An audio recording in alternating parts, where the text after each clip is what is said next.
Welcome everybody to Kitchenorama. Wishing you and your family very Merry Christmas and Happy Holidays. May you stay safe and blessed. Today will be the final recipe for this year, and this is carrot cranberry rum cake. Now I'm trying to stay away from the kitchen, but this one final recipe for you guys. This rum cake can be eaten as a regular tea cake, or you can glaze it with some melted chocolate for that extra deliciousness. Let's get started. I'm using a regular bowl. This is the bowl that I'm going to be using for mixing all my dried ingredients. I have set all my ingredients here. I'm going to be using some dried cranberries, and I picked these up from Trader Joe.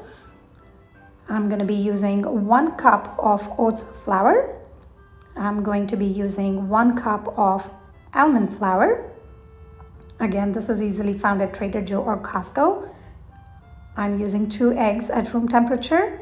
I'm using 1 cup of melted butter, 2 cups of shredded carrots, and I'm using the Instant Pot cup measure. It's so easy, guys. Life is so easy when you have one standard cup to measure everything. I'm using a regular handheld disc. If you have a stand-up mixer or a hand blender, go ahead, use it. And I'm using a silicone spatula here.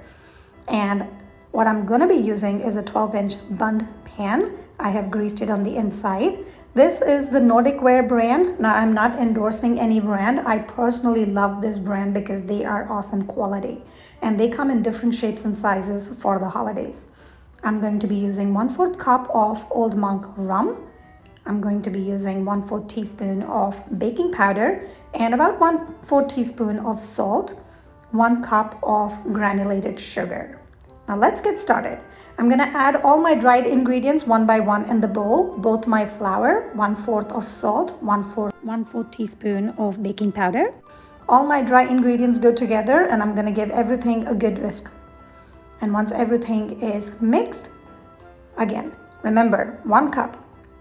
I'm gonna take 1 cup of total sugar, but because I'm using glazed melted chocolate on the top, I'm going with 3/4 cup in my recipe. But if you're not going to be glazing with chocolate, make sure you're going with 1 cup of sugar in this recipe for you. Go ahead and give it a good mix. And now I'm gonna go ahead and add 1 cup of melted butter. And I'm going to give it a good whisk. Again, as you can see, the flour gets coated with the butter and your batter starts coming together. Now, I always personally keep 1/2 cup of almond flour as a backup. Now, if you feel that your measurements didn't go right, or you want to change, or your batter becomes too runny or too thin, you can always adjust the flour content. There is no hard set rule here. I'm using both the eggs in a bowl, and I'm beating them outside before I blend in. Because I'm using a handheld whisk, I'm beating my eggs before I put them in the batter. If you have a stand-up mixer or a hand blender, you can add 1 egg at a time and you can beat them up together. Go ahead and make sure your batter is nice and mixed well. As you can see that your batter starts thickening up. It's such an easy recipe, guys. And then I'm gonna go ahead and add my 2 cups of grated carrots. Now, the key is just making sure that you are keeping the consistency and the texture of your batter right.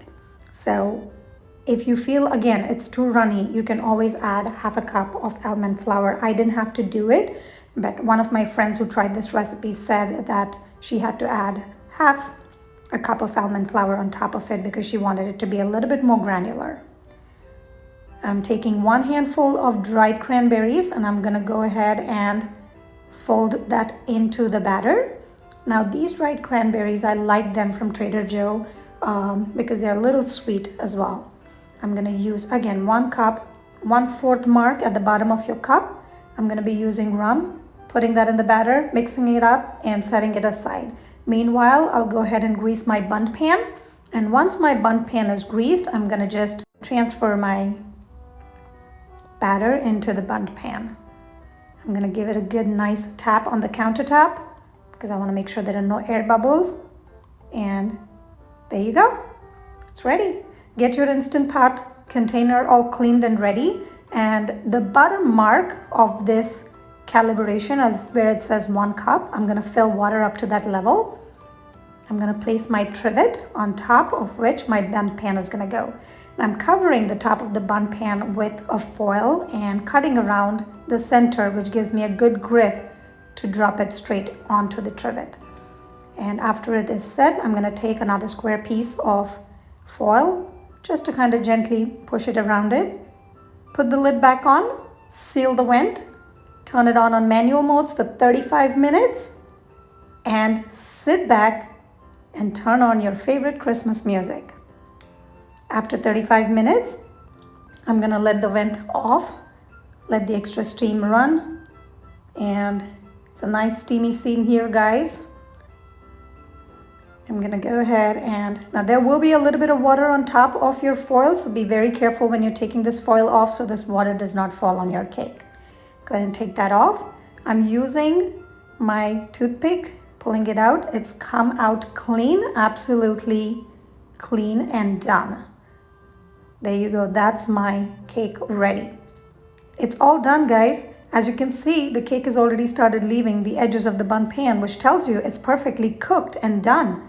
I'm gonna use the bottom of a spring pan, but you don't have to do that. You can use a regular plate, flip it, and the perfect thud that you hear tells you that the bun pan is done. This is absolutely gorgeous and beautiful looking carrot cranberry rum cake. If you want it to be a little sweet, make sure you up the sugar contents. But other than that, this is perfect. You can eat it plain as a tea cake, or you can do what I did here for the holidays. Glaze it with some melted chocolate, cover it with some thyme and some candied cranberries, and enjoy. Wishing you all a very Merry Christmas and Happy Holidays once again.